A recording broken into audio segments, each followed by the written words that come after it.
ഇന്ന് നമ്മൾ വെജിറ്റേറിയൻസിന് വേണ്ടി ഒരു സ്പെഷ്യൽ ടേസ്റ്റി റെസിപ്പിയാണ് ചെയ്യാൻ പോകുന്നത്. അതായത് വെജിറ്റബിൾ ഡ്യൂലക്സ്. ഈ റെസിപ്പിയുടെ ഒരു പ്രത്യേകത എന്ന് പറയുന്നത് ആദ്യം ബാക്കി വീട്ടിൽ വരുന്ന വെജിറ്റബിൾസും കൊണ്ട് നമ്മൾ എല്ലാം കൂടെ മിക്സ് ചെയ്ത് ഉണ്ടാക്കുന്ന ഒരു റെസിപ്പിയാണ്. അത് നമുക്ക് ഏത് വെജിറ്റബിൾസ് വേണമെങ്കിലും യൂസ് ചെയ്യാം. കാരണം ഇതിൻ്റെ ഫ്ലേവറും ടേസ്റ്റും ഇന്ന് മസാലയ്ക്കകത്തായിരിക്കുന്നത്. അപ്പം നമുക്ക് നോക്കാം എങ്ങനെ വെജിറ്റബിൾ ഡ്യൂലക്സ് ഉണ്ടാക്കാനായിട്ട്. അതിന് മുമ്പ് ഇൻസ്പയർ ആൻഡ് ലീഡ് വീഡിയോസ് ആദ്യമായിട്ട് കാണുന്നവർ ഒന്ന് സബ്സ്ക്രൈബ് ചെയ്തേക്കണേ. ഇപ്പോൾ ഒരു ഹോട്ട് പാനിൽ എണ്ണ ഒഴിച്ചു കൊടുക്കാം. ഞാനിവിടെ വെജിറ്റബിൾ ഓയിലാണ് യൂസ് ചെയ്യുന്നത്. കുറച്ച് ഓയിൽ ഒഴിച്ചു കൊടുക്കുക. എണ്ണ ചൂടാകുമ്പം ഒരു 1/2 ടീസ്പൂൺ സാധാരണ ജീരകം, അതായത് ക്യുമിൻ ഇട്ട് കൊടുക്കുക. ജീരകം ഒന്ന് ചെറുതായിട്ട് പൊട്ടി വരുമ്പോഴത്തേക്ക് ഇച്ചിരി ബേ ലീഫ് ഇട്ട് കൊടുക്കുക. എന്നിട്ട് കുറച്ച് വറ്റൽമുളക്, ഒരു 2 സവാള നൈസായിട്ട് ചോപ്പ് ചെയ്തത്, ഫൈനായിട്ട് ചോപ്പ് ചെയ്തത്.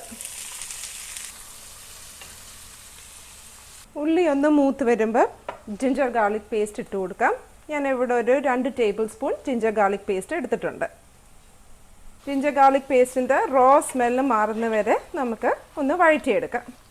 നെക്സ്റ്റ് എന്ന് പറഞ്ഞാൽ സ്പൈസസ് ഇട്ട് കൊടുക്കുക. ഞാനിവിടെ മല്ലിപ്പൊടി, കൊറിയാൻഡർ പൗഡർ, പിന്നെ ഗരം മസാല, കുറച്ച് മഞ്ഞൾ പൊടിയും കാശ്മീരി ചില്ലി പൗഡറും സാധാരണ റെഡ് ചില്ലി പൗഡറും എടുത്തേക്കുന്നത്. ഇതെല്ലാം നമുക്ക് ഇട്ട് കൊടുക്കാം. ഒന്ന് ലോ ഫ്ലെയിമിലിട്ട് നമുക്ക് ഈ മസാല ഒന്ന് മൂപ്പിച്ചെടുക്കാം. നെക്സ്റ്റ് എന്ന് പറഞ്ഞാൽ ഞാനൊരു 2 ടൊമാറ്റോസ് പ്യൂറേ ചെയ്തെടുത്തിട്ടുണ്ട്. അതൊഴിച്ചു കൊടുക്കാം. വീണ്ടും ഒന്ന് ഈ ടൊമാറ്റോ പ്യൂറേ ഒന്ന് തിളച്ച് വരുന്നവരെ നമുക്ക് വെയിറ്റ് ചെയ്യാം. ഈ സമയത്ത് അല്പം ഉപ്പും കൂടെ ഇട്ട് കൊടുക്കാം. അപ്പം നമ്മുടെ ഗ്രേവി ഇവിടെ തിളച്ച് വന്നിട്ടുണ്ട്. ഇനിയും നമുക്ക് ഇച്ചിരി ചൂട് വെള്ളം ഒഴിച്ചു കൊടുക്കാം. നമ്മൾക്ക് എത്ര ഗ്രേവി വേണോ അത്രയും വെള്ളം ഒഴിച്ചു കൊടുക്കാം.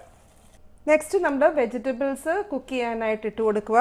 ഞാനിവിടെ ഒരു 1.5 പൊട്ടറ്റോ, 1.5 ക്യാരറ്റും പൊട്ടറ്റോയും ഒന്ന് കുക്കായി വരുമ്പം നമുക്ക് റിമൈനിങ് വെജിറ്റബിൾസ് ഇട്ട് കൊടുക്കാം. ഇപ്പോൾ ഒരു 5 മിനിറ്റ്സ് കഴിഞ്ഞു. നമുക്ക് പൊട്ടറ്റോയും ക്യാരറ്റും കുക്കായോ എന്ന് നോക്കാം. എല്ലാം കുക്കായിട്ടുണ്ട്. ഇനി നെക്സ്റ്റ് നമ്മുടെ remaining next set of vegetables ഇടുക. അതായത് ഒരു cup beans, 1 cup mushroom, cauliflower, പിന്നെ ഉലുവ ഇല, അതായത് ഈ കറിയുടെ ഫ്ലേവറിങ് ഇതുകൊണ്ടാണ് നിൽക്കുന്നത്. സോ മേത്തി ലീഫ് നമ്മൾ ഇടുക. ഒന്നും കൂടെ മിക്സ് ചെയ്ത് ഒരു 2 മിനിറ്റ്സ് നമുക്ക് ഈ വെജിറ്റബിൾസ് ഒന്ന് ആവി കയറാനായിട്ട് വെക്കാം. പെട്ടെന്ന് ഇത് വേവുന്ന വെജിറ്റബിളാണ്. അപ്പം നമുക്കൊരു 2 മിനിറ്റ് മതി. ഒന്നും കൂടെ ഒന്ന് അടച്ചു വെച്ച് കൊടുക്കാം. ഇപ്പോൾ ഒരു 2 to 3 മിനിറ്റ്സ് കഴിഞ്ഞു. നമുക്കൊന്ന് നോക്കാം. അപ്പോൾ ആ കോളിഫ്ലവറും ബീൻസും ഒക്കെ ഇട്ട് കൊടുത്തത് വെന്ത് വന്നിട്ടുണ്ട്. ഇനി നമ്മുടെ ലാസ്റ്റ് സെറ്റ് ഓഫ് വെജിറ്റബിൾസ് ഇട്ട് കൊടുക്കുക. അതായത് ഫ്രോസൺ പീസും പിന്നെ കുറച്ച് പനീറും. ഇതിപ്പോൾ നമുക്കൊരു അനദർ 2 മിനിറ്റും കൂടെ മതി. നിങ്ങൾക്ക് ഗ്രേവി കൂടുതലായിട്ട് വേണമെന്നുണ്ടെങ്കിൽ ഹോട്ട് വാട്ടർ ഇട്ട് അഡ്ജസ്റ്റ് ചെയ്യണം. തണുത്ത വെള്ളം ഒഴിച്ചു കൊടുക്കല്ലേ, നല്ല തിളച്ച വെള്ളം ഒഴിച്ചു കൊടുത്ത് വേണം ഗ്രേവി അഡ്ജസ്റ്റ് ചെയ്യാൻ. ലാസ്റ്റ് സ്റ്റെപ്പ് എന്ന് പറഞ്ഞാൽ കസൂരി മേത്തി ഇട്ട് കൊടുക്കുക. നമുക്കൊരു 2 മിനിറ്റ്സും കൂടെ എല്ലാ വെജിറ്റബിൾസും കൂടെ ഒന്ന് സ്റ്റീം ചെയ്യാം.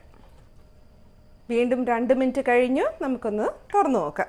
എല്ലാ വെജിറ്റബിൾസും കുക്കായിട്ടുണ്ട്. നമ്മുടെ ഡിഷ് ഇവിടെ ഓൾമോസ്റ്റ് റെഡിയായി. ഇനി ലാസ്റ്റ് സ്റ്റെപ്പ് എന്താണെന്ന് പറഞ്ഞാൽ കുറച്ച് ക്രീം ഒഴിച്ച് കൊടുക്കാം. ഇത് ഓപ്ഷനല്ല. ഗ്രേവി കുറച്ചും കൂടെ ഒന്ന് തിക്കായിട്ട് വരണമെന്നുണ്ടെങ്കിൽ ഇച്ചിരി ഒരു ക്രീം ഒഴിച്ചു കൊടുക്കാം. എന്നിട്ട് അത്രയേ ഉള്ളൂ. തീ ഓഫ് ചെയ്യുക. സോ ഓൾമോസ്റ്റ് അണ്ടർ 10 മിനിറ്റ്സ് ഒരു അടിപൊളി റെസിപ്പി നിങ്ങൾക്കിവിടെ റെഡി ആയിട്ടുണ്ട്. അങ്ങനെ വീട്ടിൽ ചെറിയ ചെറിയ ബാക്കി വരുന്ന വെജിറ്റബിൾസും കൊണ്ട് നമുക്കൊരു ലക്ഷൂറിയസ് സംഷ്യസ് ഒരു ഡിഷ് ഉണ്ടാക്കാം. Vegetable deluxe. ഇത് അത്രയ്ക്കും പെട്ടെന്ന് ഈസി ആയിട്ട് ചെയ്യാവുന്ന ഒരു റെസിപ്പിയാണ്. നിങ്ങൾ മനസ്സിലാക്കിയല്ലോ ഇപ്പം. അപ്പം ഡെഫിനറ്റായിട്ടും ട്രൈ ഔട്ട് ചെയ്യുക. എന്നിട്ട് കമൻസും ഫീഡ്ബാക്കും പറയുക. നെക്സ്റ്റ് വീക്ക് വേറൊരു വീഡിയോ ആയിട്ട് വരുന്നവരെ this is Preetha. Take care.